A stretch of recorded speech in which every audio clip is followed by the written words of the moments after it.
The views and opinions expressed on any program are those of the producers and/or the persons appearing on the program and do not necessarily reflect the views and opinions of FRCMedia, Bristol Community College, or the City of Fall River. This week in FRCmedia News, a city food pantry forced out of its home last fall has found a new space in the Flint. We now know when the trains will be running in and out of Fall River when South Coast Rail launches later this month. And following last weekend's fire, the city is looking to demolish the former Silvia School on Hartwell Street. All this and more coming up.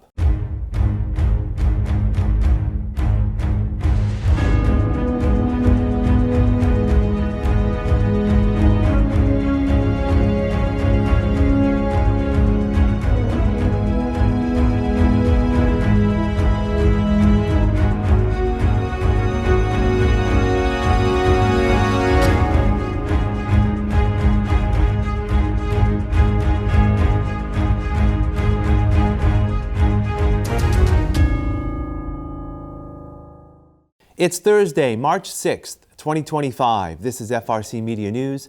I'm Keith Tebow.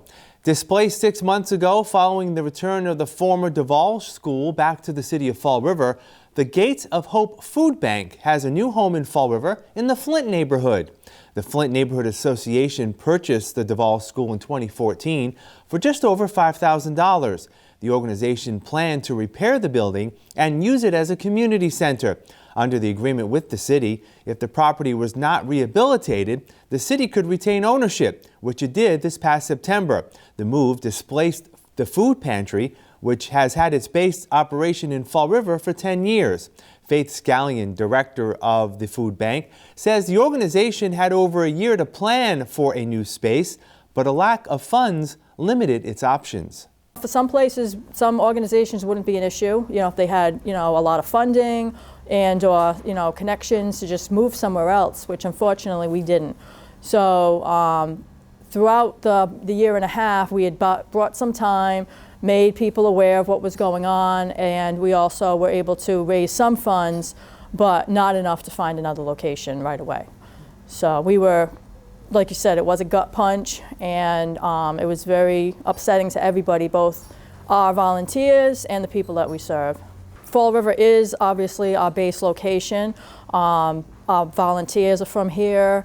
Most of our clientele, I'd say about 80% of it are from Fall River, and I'd say out of that, probably 60% are from the Flint. So it was very important to us to try to stay in the Flint location. Even when we were looking for spaces, we were really not looking outside of the Flint. We were trying to stay here. City Councilor Andrew Raposo, who also is the principal of Espirito Santo School on Alden Street, saw an opportunity to see if the church could help by offering up its former feast bandstand. Back years ago when they used to hold concerts, typically bands or orchestras would be in this space. Also, sometimes they built off a stage from here for our annual parish feast, and obviously that's grown over time. So this building was really more storage than anything else. So when Father Gov and I discussed what was going on with Gates of Hope and getting removed from the DeValsh School, he mentioned this to me. He said, "Oh, what about this?" And I said, "You know what? It's actually a pretty good opportunity." So what we did was we did a little community service project with the kids. We tag teamed with my middle school kids and my teachers to clean out this space, to move all the chairs and tables that were in here, kind of just sitting here for 12 months of the year doing nothing. We moved it to alternative space and we really cleaned this up so they could move in here. So it's a space better utilized than it was before. Since the eviction, Gates of Hope has been providing a mobile food pantry to residents here in Fall River, which includes distribution centers in New Bedford and Warren, Rhode Island. Ms. Scallion says with the new headquarters, the fully volunteer organization can resume servicing the 500 or so city residents who rely upon the food bank each month. I'm just really grateful that we can continue. This past year and a half, and specifically these past few months, have been very tumultuous for us. We're just now getting back on track. We loved the location at the DeValsh School because it had a lot of space and it was centrally located. I think this is going to be just as good, though. I mean, we're not far. We're like 3-4 blocks away.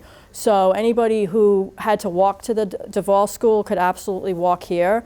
I think it's just a matter of people finding out where we are and adjusting to, you know, maybe some shorter times of giveaways and stuff like that. But I don't picture any issue. I think there's a bright future here.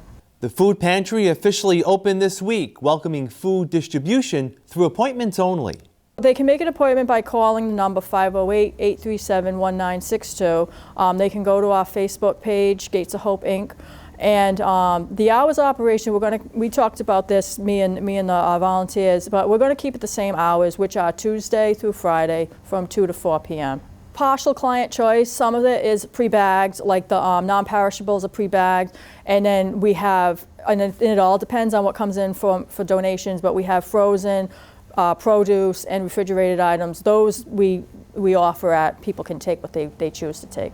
The Massachusetts Bay Transportation Authority, or the MBTA, has released the schedule of South Coast Rail trains that will service Fall River and New Bedford to Boston beginning March 24th. Fall River will have 5 direct trains to Boston South Station weekdays, with another 10 leaving the city and requiring a free transfer at the East Taunton station. 5 trains leave Fall River before 9 a.m. During the midday, trains will leave the city approximately every 70 minutes. At 4 o'clock, trains are a bit more spread out, with the last train leaving for Boston just after 9:20 p.m.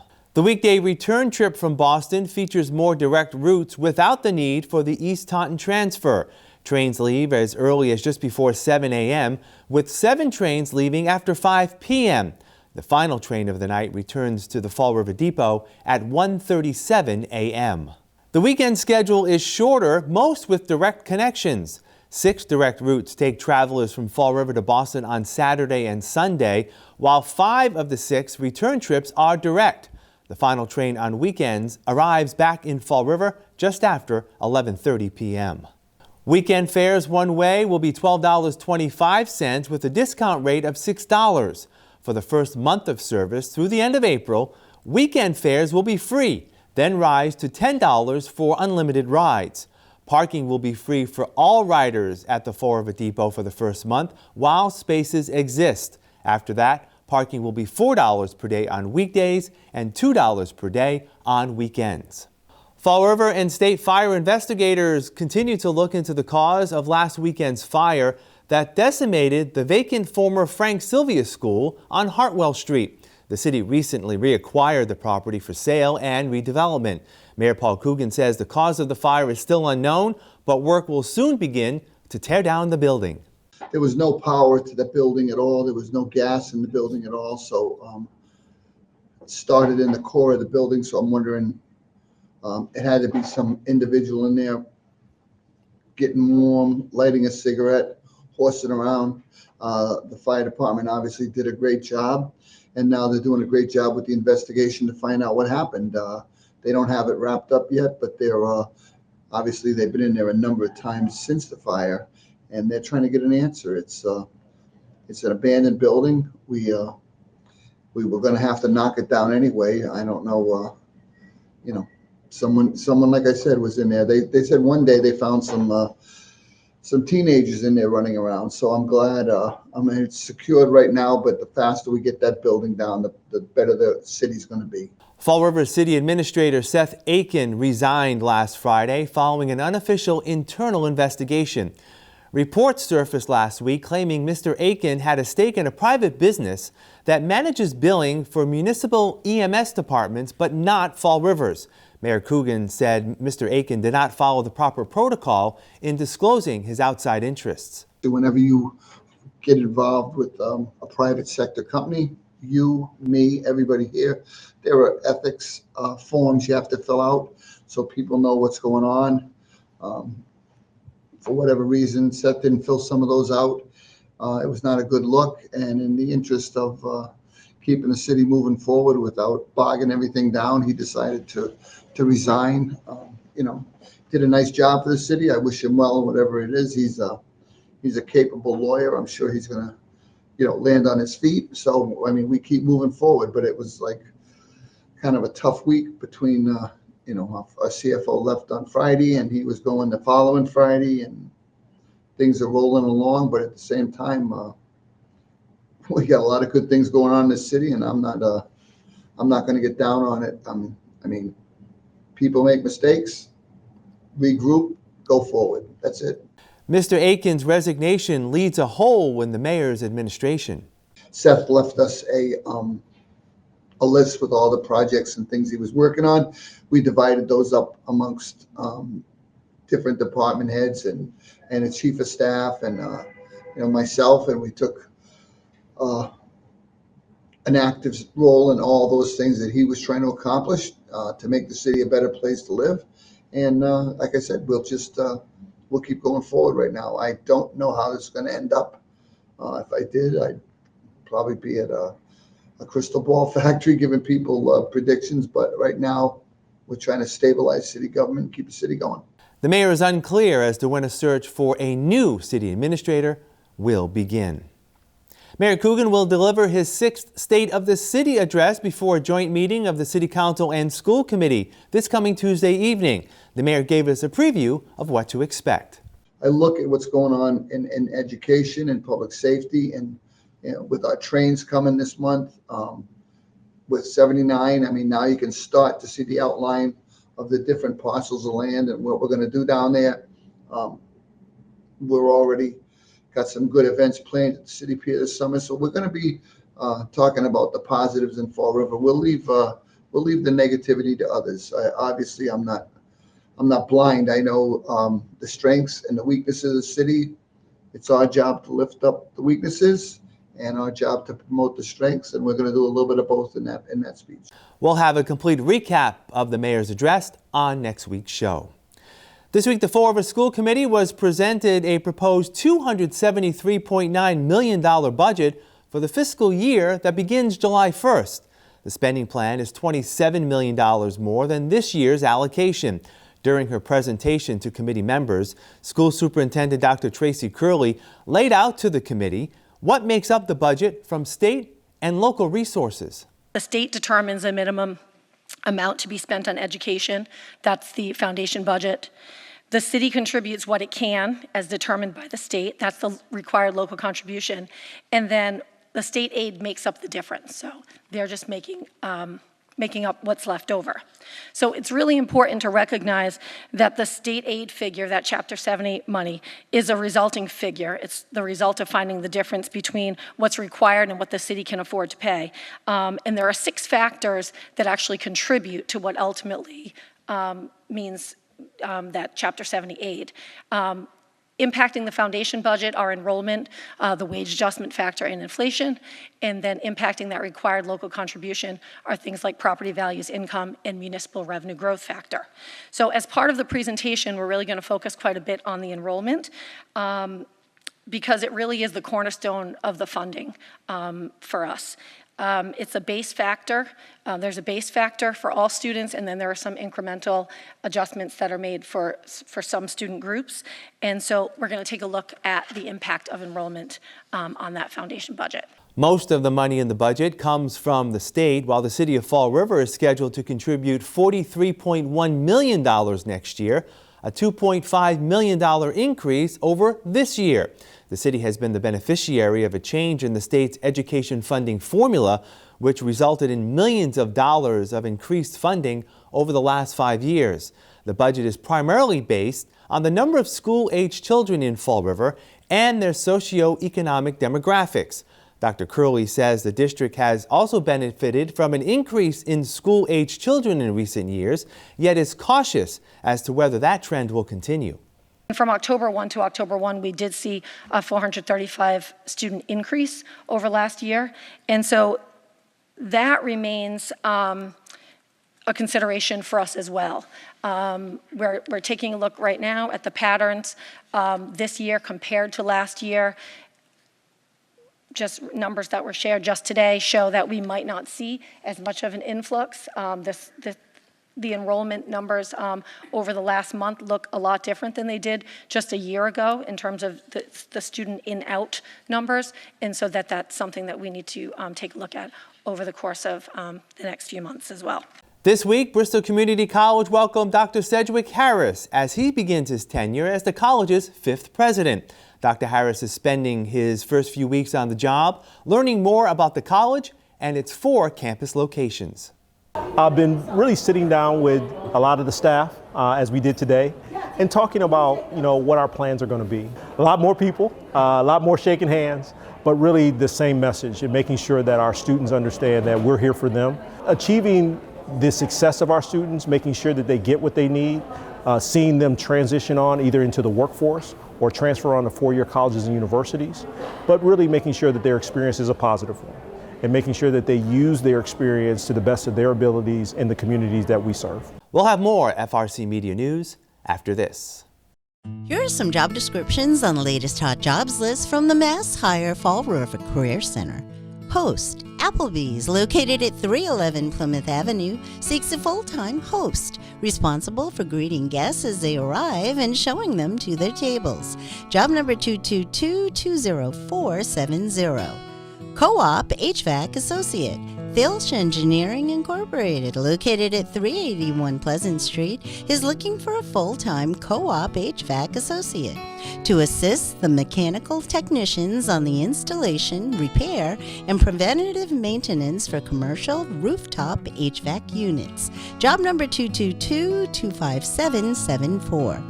Patient Access Coordinator, St. Anne's Hospital, located at 795 Middle Street, is seeking a full-time patient access coordinator, responsible for managing patient admissions and ensure that all required information is collected accurately. Job number 222-07081.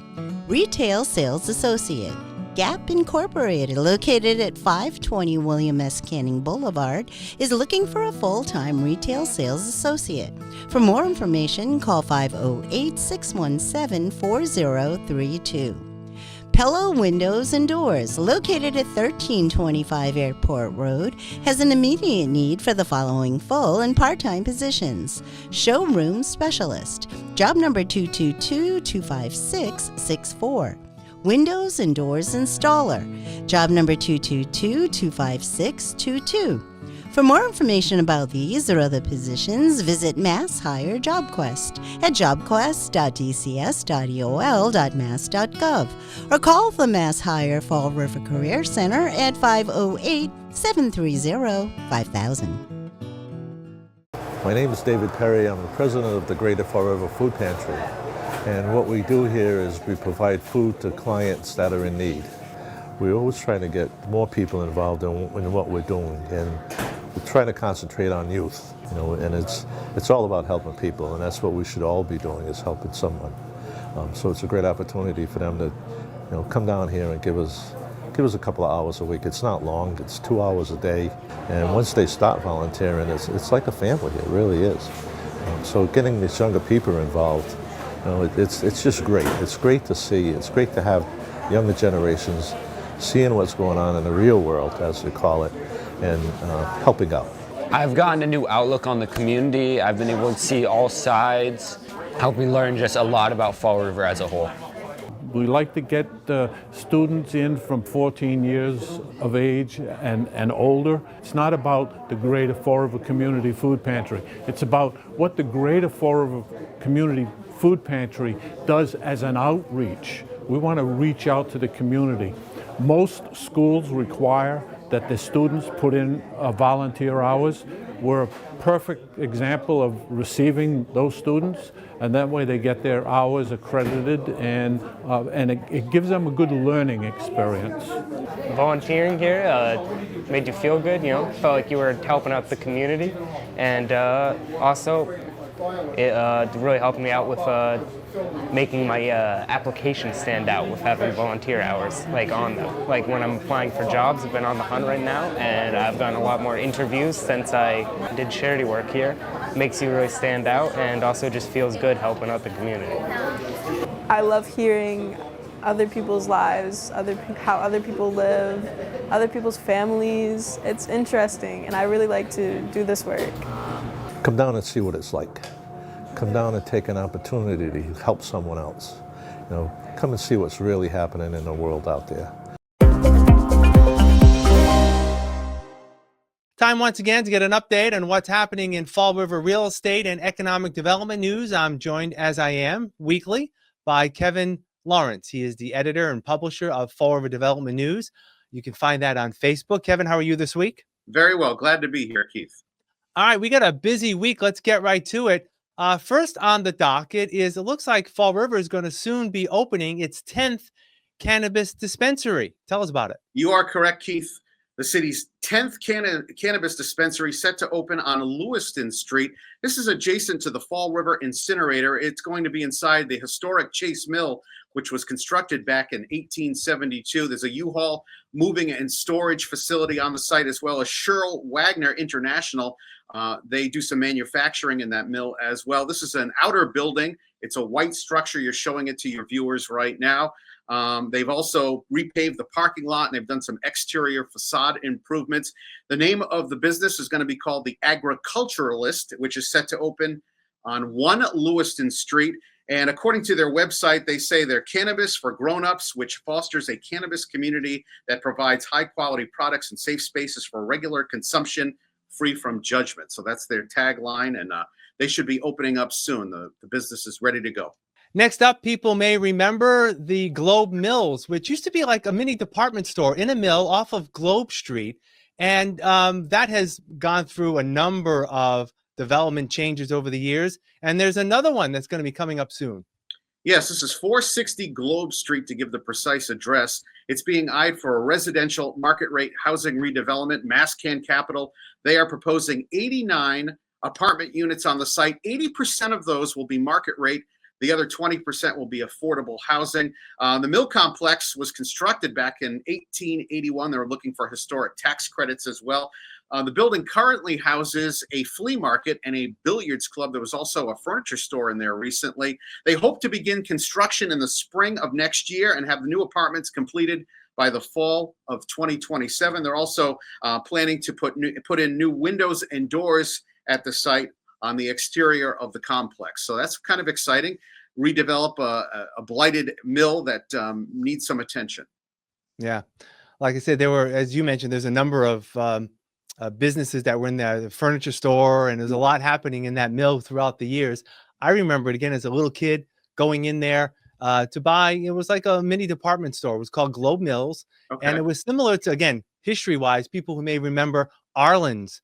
Yep. That burned down in a fire back in the 80s. That type of type of store, similar to the Kerr Bargain Center, something like that. Yeah, Kerr Mill, right? Kerr Mill, and then Arlen's as well. That type of store. So a lot going on in that area. Finally, we'd like to talk about restaurants. We've got 2 on the docket this week. Yep. A longtime historic Coney Island restaurant in the North End, in the corner of North Main and Brightman Street. Looks like maybe coming to an end very soon. Yeah, we're talking about Rogers Coney Island Hot Dogs, located at 1518 North Main Street in Fall River. They've been in business for over 6 decades. Recently, in the last 6 years, they were purchased by Jay Alexander. He's run the restaurant for the last 6 years. The other couple that owned the restaurant for almost 6 decades, they retired. And he didn't have a good go of it, I guess. He posted on his Facebook page for the Rogers Coney Island Hot Dogs that they will be closing on Sunday, March 9th.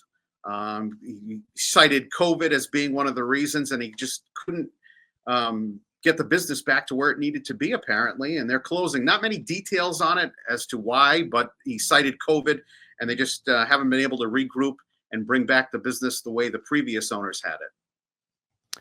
And finally, this week, a new restaurant called Flavory Box is opening soon. Actually, it is open. They're doing a soft opening right now. They're open a few days a week. This is a Brazilian street food eatery on Robeson Street, 391 Robeson Street. It's a brick building. It's owned and operated by a Fall River resident. Her name is Alessandra Souza. They specialize in Brazilian savory pastries, which consist of delicious cheesy vegetable or meat stuffings wrapped in a baked or fried dough. They also offer mini churros with mix and match flavors, and they have Brazilian dessert offerings as well. And I went in there, took some photos, which you're showing to your viewers right now. She did a nice job, Alessandra Souza, of renovating the restaurant. It looks really nice, and I hope she does well. Great way to end our segment by making us a little hungry at the end of this week's segment. All right, Kevin, I appreciate your time. We'll talk soon. Thank you, Keith.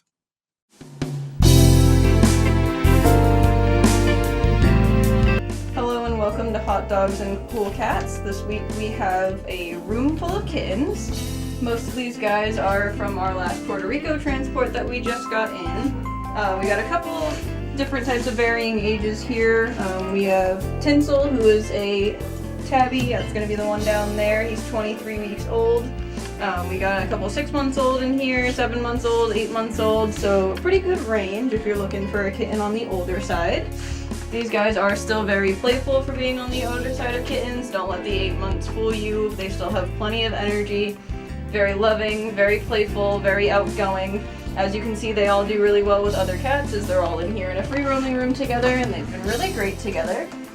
They are kittens, so as long as you have a cat-savvy dog, we do think that they probably would be okay with dogs. They are young enough to warm up eventually. I think they do really good in just about any kind of home. Today we have a shipment of Puerto Rico puppies that we just got in about a week ago. These guys are right around 9 weeks. We have 2 females out of the 7, and the rest are males. Much just gonna have like your typical puppy behavior. These guys are also lab chihuahua mixes, so not exactly sure how big they will get. Their mom is around like 23 pounds or so. We're just not sure about the dad, so they could get up to the size of a lab possibly, but we're thinking they're gonna stay a little smaller like their mom. Because these guys are pretty high energy, we definitely recommend like just having some room for them to grow, because we also don't know how big they are going to end up. To come on down and meet these guys, you can set up an appointment on our website at foreverpaws.com or give us a call at 508-677-9154. These guys are going to go pretty quickly. That'll do it for this edition of FRC Media News. Please visit our website, frmedia.org, for more news and local information. FRC Media News airs Thursdays at 6 p.m. and Fridays at 5:30 p.m. on Channel 95, as well as the Fall River HD channel located on Channel 1072. For all of us here at FRC Media News, I'm Keith Tebow. Have a fantastic weekend. We'll see you next Thursday.